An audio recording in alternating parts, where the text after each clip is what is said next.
Bonjour chez vous. Voici une vidéo à l'adresse des débutants, des jardiniers néophytes, les potagistes avertis connaissent eux le principe de la repousse de certains légumes.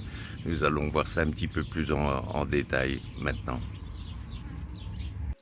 Si une série de légumes vont être arrachés lors de la récolte, et c'est le cas pour certains choux, les carottes, les poireaux, les radis, les betteraves et encore bien d'autres légumes, certains vont être cueillis en plusieurs fois sur la plante mère, et ça tout le monde le connaît. Les haricots, les pois ou les fèves, on ne va jamais récolter une seule fois les haricots et arracher la plante. On les laisse bien entendu pour faire deux, trois récoltes successives. Mais en revanche, si on coupe certains légumes à ras du sol et qu'on les laisse repousser dans le potager, on peut bénéficier de récoltes supplémentaires. Et voici quelques exemples de légumes qui peuvent être coupés au ras du sol et repousseront avec de nouveaux rejets ou pousses. Il y a les bêtes à cartes. Les bêtes peuvent être coupées et en laissant 2 à 3 centimètres de tige, les nouvelles tiges et de nouvelles feuilles vont se développer à partir de la base. C'est le même principe pour le céleri qui va aussi faire repousser de nouvelles tiges et de nouvelles feuilles. On peut également couper le fenouil près du sol pour l'encourager à faire de nouvelles tiges. On peut également le faire avec le brocoli. Lorsqu'on récolte la tête principale du brocoli, on ne retire pas la plante entière. Les pousses latérales peuvent continuer à se développer, à produire des petites têtes de brocoli. Même principe également pour le chou-fleur. Il faut garder à l'esprit que la capacité de repousse dépend de la variété de légumes et aussi des conditions de croissance et des soins qu'on apporte à son potager, hein. Pour maximiser les chances de succès, il faut suivre des pratiques de jardinage qui sont appropriées pour chaque type de légumes.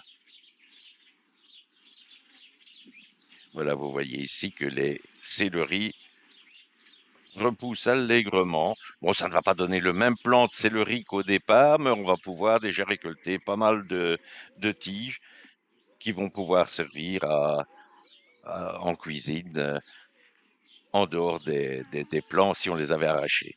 Vous voyez, la pousse est quand même conséquente. On le voit à la grandeur de ma main qui se trouve à côté.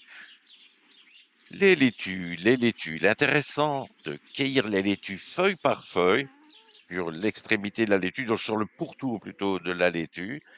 Voilà, c'est que vous pouvez vous composer une salade mixte avec différentes laitues. Ici, j'ai de la grosse blonde paresseuse. Vous avez aussi de la merveille 4 saisons, mais vous pouvez utiliser bien d'autres sortes de laitues et mélanger les laitues à feuilles plus souples avec des feuilles de laitue qui sont plus, comment dirais-je, plus consistantes, plus croquantes. On aime faire ça, nous, à la maison, et c'est rare quand on prend une laitue en entier et qu'on ne fasse qu'une sorte de laitue à la fois. Ça vous permettra aussi de prolonger la croissance de vos plantes, de l'empêcher de monter trop vite également. Une autre plante où on peut procéder de la même façon, c'est le chou palmier, le chou noir de Toscane dans ce cas-ci.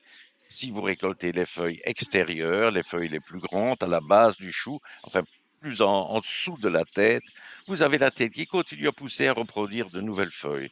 La plupart des plantes aromatiques peuvent également avoir le même comportement. On peut couper du romarin, on peut couper du thym. Vous pouvez recouper, bien entendu, de la menthe sans arracher la plante et ça vous permettra d'avoir une série de pousses successives. Même chose pour le cerfeuil où ici j'ai déjà fait une récolte et vous voyez qu'il y a tout de suite de nouvelles petites tiges et des petites feuilles qui se forment. Coriandre, même principe. Ici, le rang qui se trouve devant le rang le plus grand a déjà été recoupé une fois au ras du sol et a repoussé une seconde fois.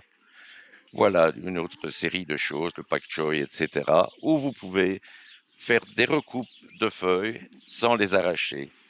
Je vous souhaite une bonne journée ou une bonne soirée, c'est selon, et je vous donne rendez-vous pour une autre petite vidéo bientôt. Et je vous dis bonjour chez vous.